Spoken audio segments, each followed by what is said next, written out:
Hello, friends, and welcome to the Hindu editorial analysis for 9th of September 2023। तो हालांकि आज कुछ कम ही articles आए हैं। सैटरडे के दिन वैसे भी ज़्यादा इतना सेक्शन आता नहीं है और न्यूज़ जो थे वो भी आज इतने कुछ खास इंपॉर्टेंट नहीं थी। बस G20 से रिलेटेड ही चीज़ें बताई गई हैं मोस्टली। तो शुरू करते हैं आज के editorial analysis. First article is eastern hedge, India needs to build closer ties with ASEAN for economic strategic reasons. तो जो रिसेंटली जो आसियान की समिट हुई थी, ठीक है ना, उसमें जो हमारे जो प्राइम मिनिस्टर है उन्होंने पार्ट लिया था, उसी के रिगार्डिंग ये चीज़ें यहाँ पे बताई गई हैं कि PM's presence at the annual ASEAN India summit was an opportunity to cement traditional ties with the neighboring Asian economies at a time of heightened global trade uncertainty। जो ग्लोबल ट्रेड अनसर्टेनिटी चल रही हैं उनके बीच में ये जो summit हुई है, ठीक है ना, तो जो इंडिया के रिलेशंस रहे हैं एशियन नेबर्स के साथ, तो उनको एक तरह से मजबूत करने के लिए ये जो है समिट ने जो है रोल प्ले किया है, ठीक है ना। आसियान इंडिया समिट जो है हुई है, ठीक है। फिर जो अंकटाड की ट्रेड फैसिलिटेशन बॉडी जो है, ठीक है ना, ट्रेड फैसिलिटेशन बॉडी के रूप में देखा जाता है अंकटाड को। उसने बताया था अपनी जून 21 की एक ग्लोबल ट्रेड अपडेट उसने रिलीज की थी, तो उसमें उसने बताया था that is the outlook for global trade in second half of 2023 is pessimistic as negative factors. Pessimistic बताया था सेकंड हाफ के लिए, क्योंकि कुछ नेगेटिव फैक्टर्स बताए थे उसमें, जैसे कि डाउनग्रेडेड वर्ल्ड इकोनॉमिक फोरकास्ट, उसने परसिस्टेंट इन्फ्लेशन, फाइनेंशियल वल्नरेबिलिटी जो है, जियोपॉलिटिकल टेंशन जो है, ये सारी की सारी डोमिनेट करें। इस वजह से जो सेकंड हाफ बताया था 2023 का, उसको पेसिमिस्टिक बताया था इन नेगेटिव फैक्टर्स के चलते, ठीक है ना। और इस बैकड्रॉप में इतने सारे नेगेटिव फैक्टर्स होने के बाद जो जॉइंट लीडर्स स्टेटमेंट जो इशू हुआ था on strengthening food security and nutrition in response to crisis at the ASEAN India summit, it underscores the shared vulnerabilities the region perceives in the face of the ongoing heightened global food insecurity, which has been exacerbated by the Ukraine war and climate change and national policy responses to inflationary pressures। तो इन सब की वजह से, इन सब के बावजूद जो है जो जॉइंट लीडर्स स्टेटमेंट आया है to strengthen food security and nutrition, ठीक है ना, क्राइसिस के चलते हुए भी, तो वो काफ़ी काबिल तारीफ है, ठीक है ना। फिर इसमें कुछ चीज़ें ज़रूर बताएं कि जो आसियान के जो लीडर्स हैं उन्होंने जो कंसर्न जताया, उनका कंसर्न एक तरह से जायज़ भी है, क्योंकि इंडिया के अगर रिसेंट देखें तो हमने एक्सपोर्ट जो राइस का था उस पर कब्स इनिशिएट किए हैं, ठीक है ना। और जो रीजनल स्टेपल है उनके भी प्राइसेस काफ़ी हाई हैं, ठीक है ना, 15 सालों से ज़्यादा हाई है। और क्योंकि एल नीनो का भी ऑनसेट हुआ है, तो यानी कि जो डिसरप्टिव वेदर इवेंट्स है वो भी देखने को मिलेंगे, ठीक है ना। तो आसियान लीडर्स ने जो एक तरह से ये जो एक्सपोर्ट पे कर्व किया था उसके अगेंस्ट जो उन्होंने थोड़ी सी वो दिखाई कंसर्न, वो एक तरह से थोड़ी सी जायज़ भी है, ठीक है ना। फिर जो हमारे पीएम है, he had pitch laying stress on the need for a rules based post Covid 19 world order and a free and open Indo Pacific. इसकी जो बात की है कि जो पोस्ट कोविड 19 वर्ल्ड होना चाहिए वो रूल बेस्ड होना चाहिए, और साथ ही साथ जो इंडो पैसिफिक रीजन है उसको फ्री एंड ओपन के लिए जो है उन्होंने स्ट्रेस किया है, ठीक है ना। तो it is clearly directed at the members among the Asian bloc who are increasingly disquieted by China's recent muscle flexing। तो सिर्फ इंडिया ही नहीं है इंडो पैसिफिक रीजन में जो चाइना के जो मिलिट्री वाला स्टैंस उसने दिखाया इंडो पैसिफिक रीजन में, उससे जो है वो मतलब उसको अपोज करती है या अपना पोजीशन दर्शाती है। बाकी और भी एशियन कंट्रीज हैं जो इसके अगेंस्ट है, तो एक तरह से उन सब ने एक तरह से उसी तरफ डायरेक्शन में जो है ये जो भी डिक्लेरेशन हुई है वो है, ठीक है ना। Notes of held message to the ASEAN members is that India is a more reliable long term strategy and economic partner। तो ये है कि जो इंडिया जो है वो एक ज़्यादा रिलायबल और लॉन्ग टर्म स्ट्रेटेजी और इकोनॉमिक पार्टनर जो है वो साबित होगा, ठीक है ना। तो ये मैसेज जो है आसियान मेंबर्स को जो है इंडिया ने दिया है, क्योंकि इंडिया का कोई टेरिटोरियल एम्बिशंस भी नहीं है दैट कुड डिसकम्फिट देम। अगर चाइना का देखें तो उसके टेरिटोरियल अपने अपने इंटरेस्ट भी हैं, ठीक है ना। अगर आप अभी उसके रिसेंट देखें जैसे साउथ चाइना सी का इवेंट, तो वो कहीं ना कहीं टेरिटोरियल इंटरेस्ट उसके हैं, लेकिन इंडिया के केस में ऐसा कुछ नहीं है, उसके कोई टेरिटोरियल एम्बिशंस नहीं है जिससे उनको डिस्कम्फिचर फील हो जो आसियान मेंबर्स है, ठीक है ना। फिर India also sought to position itself as a voice to amplify the concerns of the global south. और जो अभी इंडिया ने जो ये दिखाया है कि वो ग्लोबल साउथ के लिए एक तरह से वॉइस का काम करता है, stressing that it would be mutually beneficial for all. और इससे यही है कि दोनों ही के लिए, यानी कि ग्लोबल साउथ में जो कंट्रीज है उनके लिए भी और इंडिया के लिए भी म्यूचुअली बेनिफिशियल होने वाला है, हो सकता है मतलब, ठीक है ना। जो यहाँ पे फ्री ट्रेड एग्रीमेंट की बात की जो हम आसियान के साथ है, तो ये है कि हमारा जो है ट्रेड डेफिसिट काफ़ी वाइडन है, क्योंकि हम इम्पोर्ट ज़्यादा करते हैं, एक्सपोर्ट कम करते हैं यहाँ पे, ये जो साउथ आसियान कंट्रीज के साथ। एंड द परसेप्शन, दूसरा परसेप्शन ये है कि जो चाइनीज गुड्स हैं are tracking advantage of lower tariffs under the free trade agreement. जो फ्री ट्रेड एग्रीमेंट की आड़ में जो चाइनीज जो गुड्स हैं वो इंडियन मार्केट्स में एक तरह से एंट्री कर ले रहे हैं, ठीक है ना। तो ये दोनों ही कंसर्न है। And among other factors have precipitated a review of the pact that is likely to complete in 2025 में। जो ये फ्री ट्रेड एग्रीमेंट की जो टाइमलाइन थी वो 2025 में खत्म हो रही है, तो जो इसको तरह से रिव्यू करने की जरूरत है इन दो फैक्टर्स के चलते, और इसी के जैसे और भी फैक्टर्स जो हैं जिनकी वजह से रिव्यू करने की जरूरत है। मीन टाइम, क्योंकि अभी 2023 चला है, 2025 में एग्रीमेंट खत्म हुआ, तो ऑथर ने भी सजेस्ट किया कि मीन टाइम में हम क्या कर सकते हैं, India needs to stay closely engage with the ASEAN members, ठीक है ना, both as a trade hedge against slow down in its main western markets and to highlight its significance in well all weather ally. तो meantime में India जो engagement वो बढ़ा सकता है आसियान मेंबर्स के साथ में, ठीक है ना, कि वेस्टर्न मार्केट्स में जो स्लो डाउन चल रहा है तो वो उस गैप को फुलफिल कर सकता है। और दूसरा, क्योंकि India as a all weather ally के रूप में जो है उसका भी एक सिग्निफिकेंस अपना जो है हाईलाइट कर सकता है यहाँ पे, ठीक है ना। नेक्स्ट टेरिटोरियल पॉलिटिकल है, इसको इशू डिस्कस नहीं करेंगे हम। And overall the criminal law bills and the big picture, very good article, बहुत ही अच्छा आर्टिकल ये लिखा है। ये रिटायर्ड आईपीएस ऑफिसर हैं आर के विज जी, उन्होंने लिखा है। तो यहाँ पे बेसिकली जो नए संहिताज बनाई गई हैं,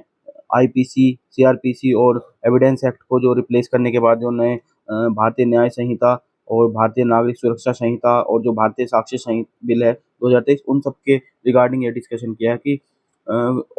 यहाँ पे ऑथर ने बोला कि कुछ अमेंडमेंट्स जो किए गए हैं उनसे गैप्स भरने की कोशिश की है, ठीक है ना। जो जुडिशियल प्रोनाउंसमेंट मतलब जो सुप्रीम कोर्ट के कुछ जजमेंट्स हैं उनमें जो भी गाइडलाइंस दी गई थी या जो ऑर्डर्स दिए गए थे, तो उनको ध्यान में रखते हुए, उनको रेशियो में रखते हुए जो है कुछ इंसर्शंस किए गए हैं इसमें, ठीक है ना। The statutes have stood the test of time, लेकिन वही है कि टाइम ही बता पाएगा कि क्या ये जो इंक्लूजन्स किए हैं, जो ये कुछ चीज़ें हटाई हैं, कुछ चीज़ नहीं इंक्लूड किया, कुछ अमेंडमेंट किए, क्या वो सही है या गलत है, तो ये तो टाइम के साथ ही बनेगा। लेकिन वही है कि एग्जामिन करना चाहिए कि जो प्रपोज चेंजेस हैं वो किस तरह से लॉ को इम्पैक्ट करने वाले हैं,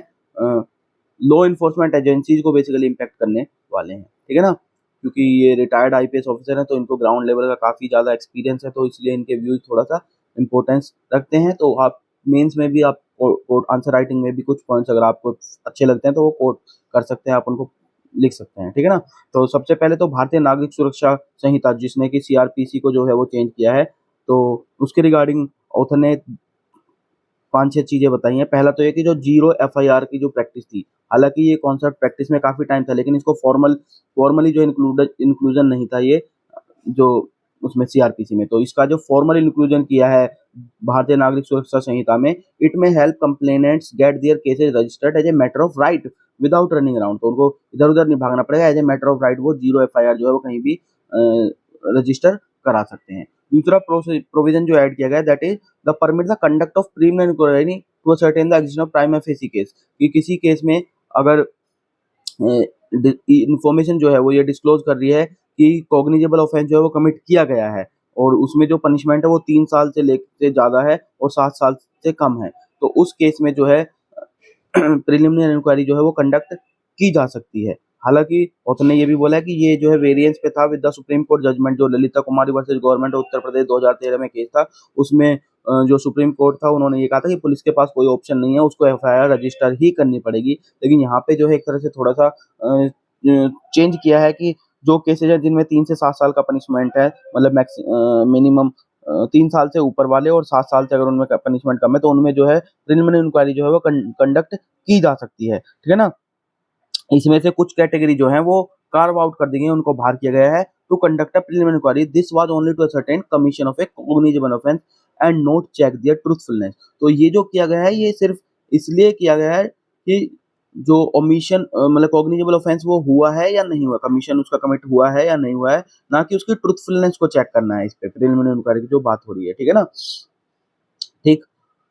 फिर जो तो इस क्लोज के जो एडिशन है उसके एडवांटेज भी बताया ऑथर ने और जो डिसएडवांटेज बताया। एडवांटेज ये बताया कि जो पार्टी है डिस्प्यूट में वो जो ये 14 दिन का जो टाइम है जिसमें प्रिलिमिनरी इंक्वायरी होनी है, तो उसमें वो एक तरह से सेटलमेंट कर सकते हैं, कॉम्प्रोमाइज़ कर सकते हैं, ठीक है ना? और या ये हो सकता है कि जो केस मान लो सच ही नहीं होता है, प्रूफ नहीं होता है, प्राइमा फेसी ये नहीं होता है कि वो सच नहीं होता, तो उसमें फर्दर प्रोसीडिंग के लिए 14 दिन का जो टाइम मिल जाता है। दूसरा चीज़ जो इसका डिसएडवांटेज वो ये है कि जो पुलिस जो है उसको ये इसका मिसयूज़ कर सकता है, क्योंकि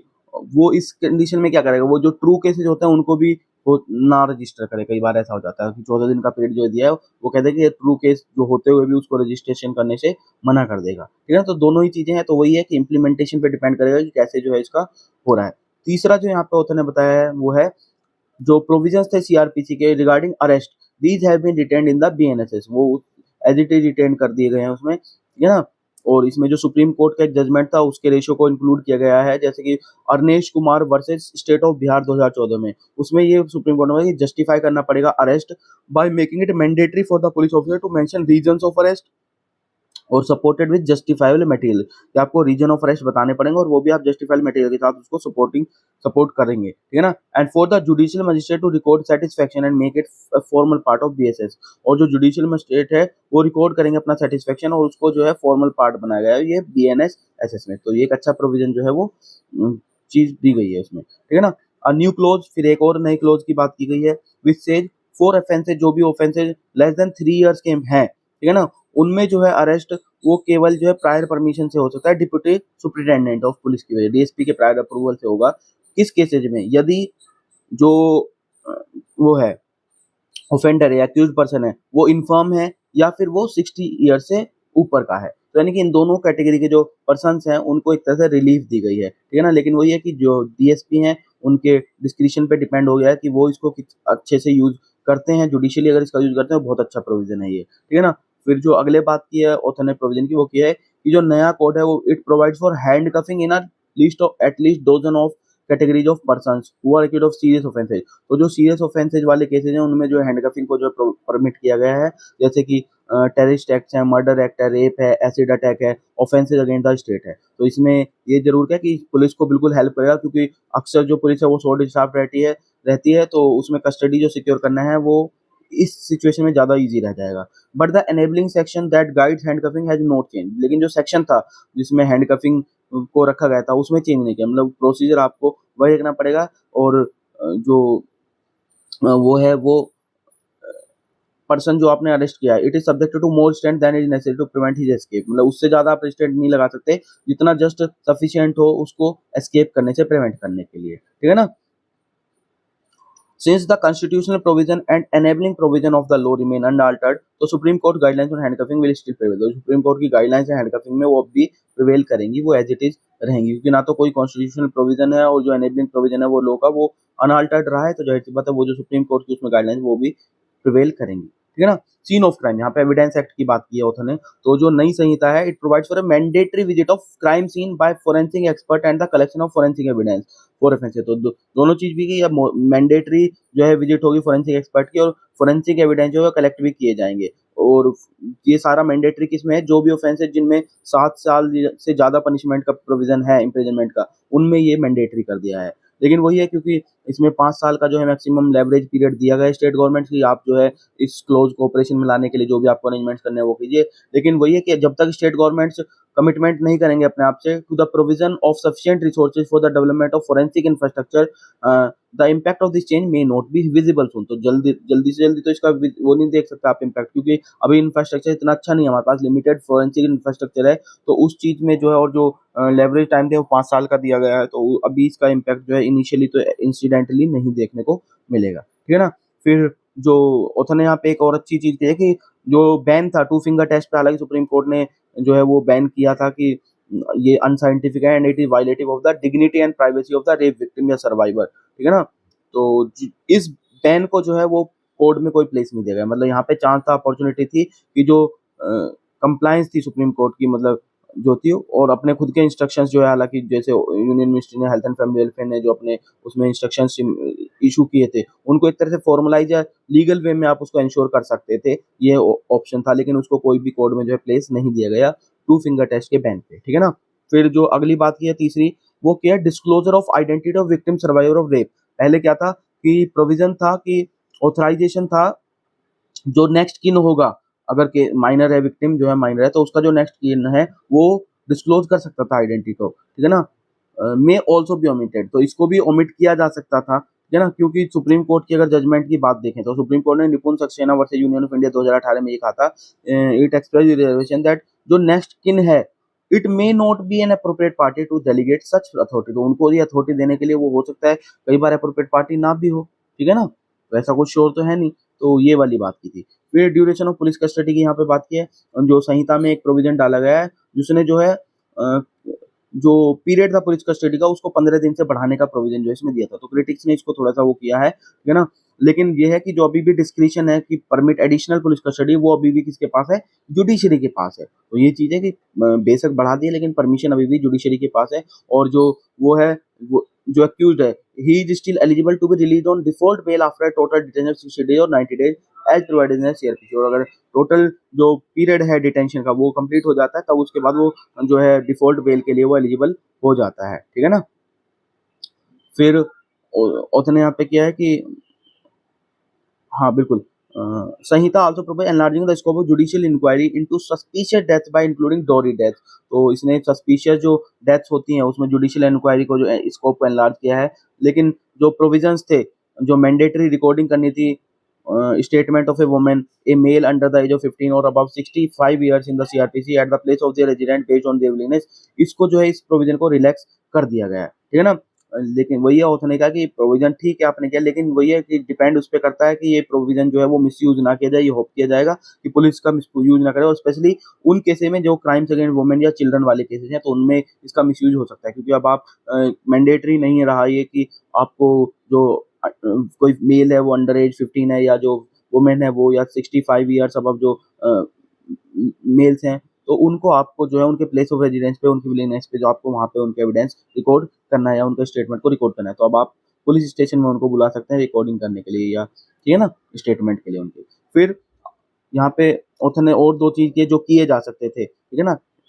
क्या an standing order that could have been included inquest is the videography and photography of a post-mortem, particularly in cases where it is custodial death or a death caused in an exchange of fire with the police or other authorities। तो ये दो तरह के case हैं, जो custodial death वाले case हैं या जो जिस केस में डेथ जो है exchange of fire with police में हुई है, तो उस केस में क्या होता है जब पोस्टमार्टम होता है उसकी वीडियोग्राफी और फोटोग्राफी होने की जो बात है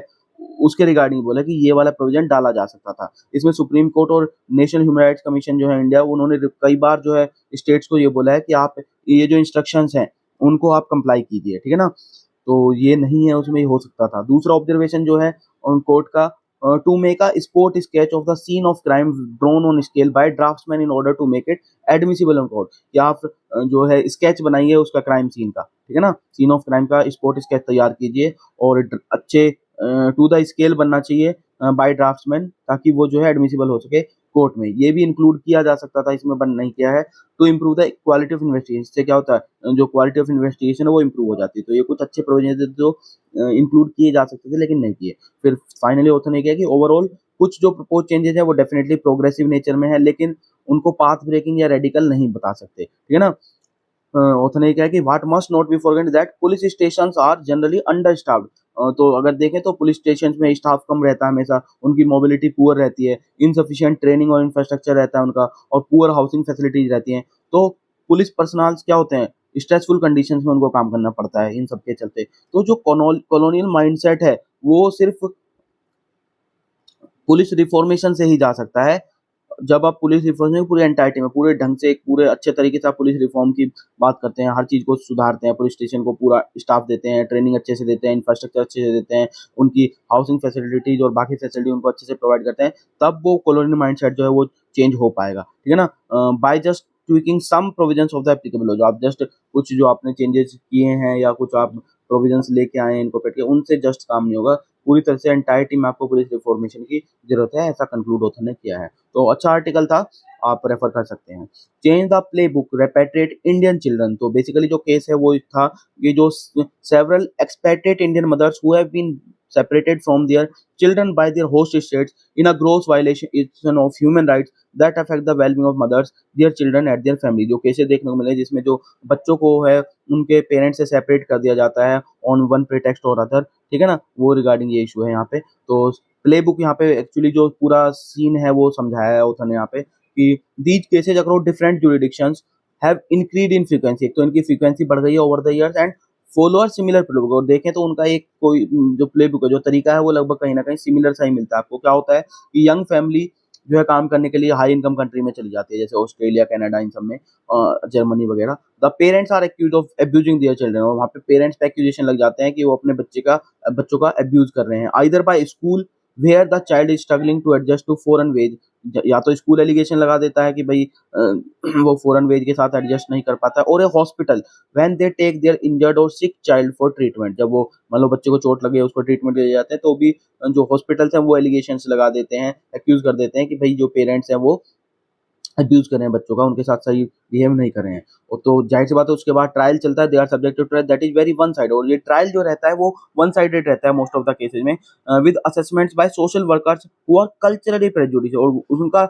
इन ट्रायल का असेसमेंट करते कौन है? सोशल वर्कर्स करते हैं जो कि कल्चरली प्रेजुडिस्ड हैं, वो अपने कल्चर के हिसाब से सोचते हैं, इंडियन कल्चर या इंडियन एथोस के हिसाब से नहीं सोचते हैं। पेरेंटल कस्टडी इज टर्मिनेटेड, उन बच्चों की पेरेंटल कस्टडी जो है वो टर्मिनेट कर दी जाती है, और जो child and its siblings are then placed in a foster care में उनको भेज दिया जाता है for the entirety of their childhood, उनके पूरे बचपन के लिए जो है उनको फोस्टर केयर में भेज दिया जाता है। तो ये मोडस ऑपरेंडी जो है वो, या प्ले बुक जो है वो चलाया जा रहा है। और very soon the child is completely alienated from its parents, और कुछ समय बाद जो बहुत जल्दी जो है बच्चा जो है वो पूरी तरह से एलियनेट हो जाता है अपने पेरेंट्स से। तो typically the children are placed with local foster care, ज्यादातर तो लोकल फोस्टर केयर में रखे जाते हैं, जहाँ पे ना तो उनके साथ कोई एथनिक या कल्चरल लिंक्स होते हैं उनके साथ, ठीक है ना, चाइल्ड के ओरिजिन के साथ, मतलब वही है कि इंडियन वाले एथनिक लिंक्स उनके पास नहीं है। और consequently the children loss their identity and are unable to develop any bonds with their country of origin और देयर एक्सटेंडेड फैमिली। तो उनका ना तो कोई उनके जो कंट्री ऑफ ओरिजिन उसके साथ कोई लिंक या बॉन्ड या तय हो पाता है, और ना ही जो उनके एक्सटेंडेड फैमिली जो उनके साथ उनका जो है आइडेंटिटी वाला या कल्चरल लिंक जो है वो डेवलप हो पाते हैं। They emerge from foster care doubly alienated, और फोस्टर केयर से वो एक तरह से डबली एलिनेटेड होके निकलते हैं, क्योंकि ना तो वो सिटीजन है जो इस कंट्री में वो रह रहे हैं उसके, और they have no substantial ties with their country of origin, तो ना तो उनका कंट्री ऑफ ओरिजिन के साथ कोई रिलेशन रह जाता है, टाई रह जाती है, और ना ही वो सिटीजन्स होते हैं जो कंट्री में वो रेजिड कर रहे हैं, रेजिडेंस वाली कंट्री में। तो एक तरह से डबल एलियनेशन यहाँ पे उनका हो जाता है, ठीक है ना। अ रिटर्न इज मोर ह्यूमन, तो यहीं पे वही बात की है कि जो return to a safe placement in the home country is inarguably a more human and compassionate solution for such children instead of leaving them in the custody of foreign state। तो फॉरेन स्टेट की custody में उनको छोड़ने की बजाय ये है कि उनको जो है होम कंट्री में उनको जो है सेफ प्लेसमेंट उनका किया जाना चाहिए, या फिर जो एक्सटेंडेड फैमिली मेंबर्स हैं उनके साथ उनके साथ उनका वो उनको प्लेस कर देना चाहिए। तो फॉरेन नेशंस यहाँ पे जो सजेशंस दिए गए हैं क्या क्या हो सकते हैं, ठीक है ना। पहला तो यह कि जो फॉरेन नेशंस है they should shed their sanctimonious views and engage in a sincere inquiry of the parents claims of cultural prejudice and unfair trials in their child protection system. तो एक तो ये चीज को एड्रेस करना है कि भाई जो उनका सैंक्टिमोनियस व्यू है वो उसको छोड़ना पड़ेगा, और जो सिंसियर इंक्वायरी उनको एंगेज करनी चाहिए, जो पेरेंट्स के क्लेम है कि कल्चरल प्रेजुडिस हो रहा है उसको एक तरह से एड्रेस करना पड़ेगा, और जो अनफेयर ट्रायल्स हो रहे हैं वो रोकने पड़ेंगे, ठीक है ना। दूसरी बात जो है कि रिगार्डलेस ऑफ पेरेंटल बिहेवियर के regardless the fate of the children must be considered on broader ground, कि बच्चों का जो फेट है वो आपको उसको इंपॉर्टेंस देनी पड़ेगी, उसको ब्रॉडर ग्राउंड पे आपको सोचना पड़ेगा, then on mere technical consideration. सिर्फ आप technical consideration of the place of residence पे आप इसको नहीं छोड़ सकते हैं, ठीक है। जो बच्चे का चिल्ड्रन का फेट है उसको आपको कंसिडरेशन देनी पड़ेगी, प्रायोरिटी देनी पड़ेगी, ठीक है। Persisting with the moralising stance while ignoring sensitivities को जो इग्नोर किया जा रहा है और सेपरेट कर रहे हो जो चिल्ड्रन को from their even extended family is an abuse of child's right in itself. तो एक तरह से ये चिल्ड्रन के जो राइट्स हैं उनका खुद ही अब्यूज है। तो आप कह रहे हैं कि चिल्ड्रन का अब्यूज हो रहा है और आप खुद ही उनके राइट्स का अब्यूज कर रहे हैं, क्योंकि आप उनके इवन एक्सटेंडेड फैमिली के साथ भी आप उनको नहीं रहने दे रहे, उनसे भी आप सेपरेट कर दे रहे हैं। तो इसको एक तरह से एड्रेस करने की जरूरत है। फिर डिसीजन मेकर्स और गवर्नमेंट जो हैं in each case determine the benefits of returning such children to their home country where they can live with extended family and grow up in a familiar culture। तो उनको उनकी extended family के साथ home country में जो है आपको भेज देना चाहिए, ताकि वो फेमिलियर कल्चर में जो अपना चाइल्डहुड या डेवलपमेंट वो हो सके उनका, ठीक है ना। तो दिस इज इट। आज ग्राउंड जीरो में जो आर्टिकल आया था the slippery slope to the Kurunthurmalai hill top, तो यहाँ पे ये एक टेम्पल है बेसिकली जो कॉन्फ्लिक्ट में है। तो 14 years of the civil war, जो तमिल एलटीटी लिट्टे जो वार थी, सिविल वार जो तमिल में चल रही थी, वो खत्म हुई। Tamil in Sri Lanka north and east are confronted with new conflict. तो उसके बाद जो अब नए कॉन्फ्लिक्ट वहाँ पे देखने को मिल रहे हैं। There are growing contentions over land sparked by Buddhist structures spring up in a restoration drive. जो रेस्टोरेशन ड्राइव की आड़ में जो बुद्धिस्ट स्ट्रक्चर्स जो है स्प्रिंग अप हो रहे हैं, तो उन्होंने जो है लैंड और जो जो कॉन्टेस्टेशन इन्होंने जो है एक तरह से नई कॉन्फ्लिक्ट्स को जो है वहाँ पे जनरेट किया है। How archaeological excavations are the latest manifestation of lingering ethnic conflict. जो एथनिक कॉन्फ्लिक्ट है तमिल्स और बुद्धिस्ट के बीच जो चल रहा है वहाँ पे, उसको एक तरह से बढ़ा दिया है, ठीक है ना। इट इज कंसिडर, इसको लेटेस्ट मैनिफेस्टेशन ऑथर ने यहाँ पे बताया है। तो यहाँ पे ऑथर ने दो तीन चीजें, तो तमिल्स की अगर बात करें तो जो सिन्हालीज हैं उनके लिए तो जो जो लिबरेशन टाइगर्स ऑफ तमिल 2009 में जो उसका एंड हुआ था, तो उसके बाद से ही जो वहाँ पे उनके लिए सिविल वार तो खत्म हो गई। लेकिन अगर तमिल्स की बात करें जो कि नॉर्थ और ईस्ट में रह रहे हैं बेसिकली आइलैंड के, तो उनके लिए अभी भी क्या है,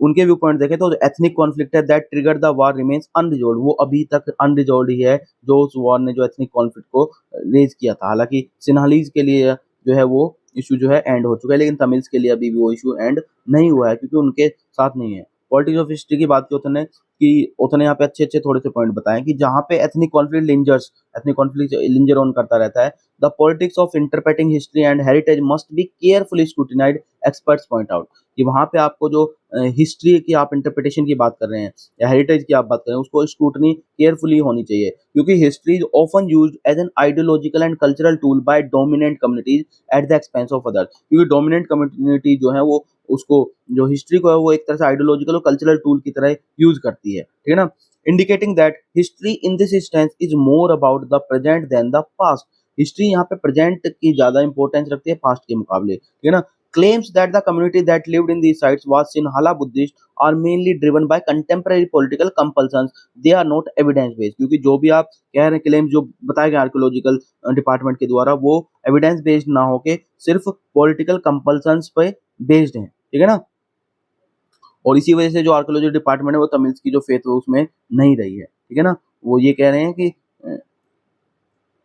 फिर दूसरा ऑथर ने यहाँ पे इशू बताया जो 13th अमेंडमेंट में श्रीलंकन कॉन्स्टिट्यूशन में किया गया था, जो कि कब आया था, जो इंडिया लंका के बीच अकॉर्ड हुआ था 1987 में, उसके बाद में ये 13th अमेंडमेंट सेट किया था। और इस it had led to the creation of 9 provincial councils की उसने बात की थी कि आपकी ऑटोनोमस ये 9 प्रोविंशियल काउंसिल जो है वो रहेंगी and it assured a power sharing arrangement to enable all of them to self govern to an extent. और उनको कुछ पावर्स दी गई थी कि वो अपने आप को सेल्फ गवर्नर कर सके। लेकिन जो सब्सिक्वेंट गवर्नमेंट्स हैं उन्होंने पोस्टपोन किए इलेक्शंस इन काउंसिल्स के, जो ये लोकल प्रोविंशियल काउंसिल्स की हमने बात की थी,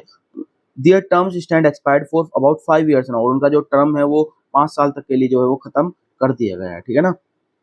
तो जाहिर सी stand expired for about 5 years now, मतलब अब जो 5 साल से वो मतलब उसमें इलेक्शंस हुए ही नहीं है वहाँ पे। तो ये चीज है कि उनको पावर जो है, तो कंटिन्यू जो पावर डिवोल्यूशन है that Ravi refers to is a long pending despite the Tamil leadership relentless demand for it. जो तमिल लीडरशिप है उसकी डिमांड काफी टाइम से करी कि उनको पावर, उनको भी डिवोल्व की जाए, कुछ पावर्स उनका भी से रहना चाहिए, लेकिन वही उसको बार काफी टाइम से ये पेंडिंग चल रहा है, ठीक है ना। फिर आर्कियोलॉजिकल डिपार्टमेंट की बात करें, it not only functions in a centralised manner but its activities are also highly militarised. तो सिर्फ ये नहीं है कि सेंट्रलाइज्ड मैनर में ये आर्कियोलॉजी डिपार्टमेंट काम करता है, साथ साथ इसकी जो एक्टिविटीज है वो काफी मिलिटराइज्ड भी हैं। तो ये यहाँ पे कंसर्न जताई है। What we see in the north and east is that the recent archaeological initiative not only lack credibility but are polarising our community. तो ये जो तमिल्स हैं लीडर्स हैं उनका ये भी कहना है कि भाई जो ईस्ट में और नॉर्थ में जो आर्कियोलॉजिकल इनिशिएटिव्स अगर आप रिसेंट देखें तो उसमें सिर्फ ये नहीं कि उसकी क्रेडिबिलिटी, मतलब एविडेंस वाली बात जो कही थी, क्रेडिबिलिटी सिर्फ क्वेश्चनेबल है, वो एक तरह से काम कर रहे हैं कि कम्युनिटीज को पोलराइज करने का काम कर रहे हैं, ठीक है ना।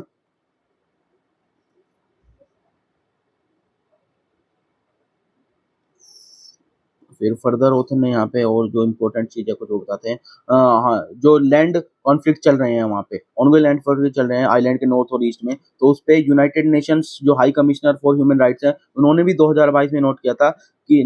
Reported that the disputes further jeopardise reconciliation and created new conflict की जो ये जो लैंड कॉन्फ्लिक्ट चल रहे हैं, इन्होंने एक तरह से जो रिकंसिलिएशन वाले जो एफर्ट्स थे या जो एफर्ट्स किए जा रहे थे उस डायरेक्शन की रिकंसिलिएशन होती है, उसको एक तरह से जियोपार्डाइज कर दिया, उसको कहीं ना कहीं खत्म कर दिया और जो नए कॉन्फ्लिक्ट्स हैं उनको और ज्यादा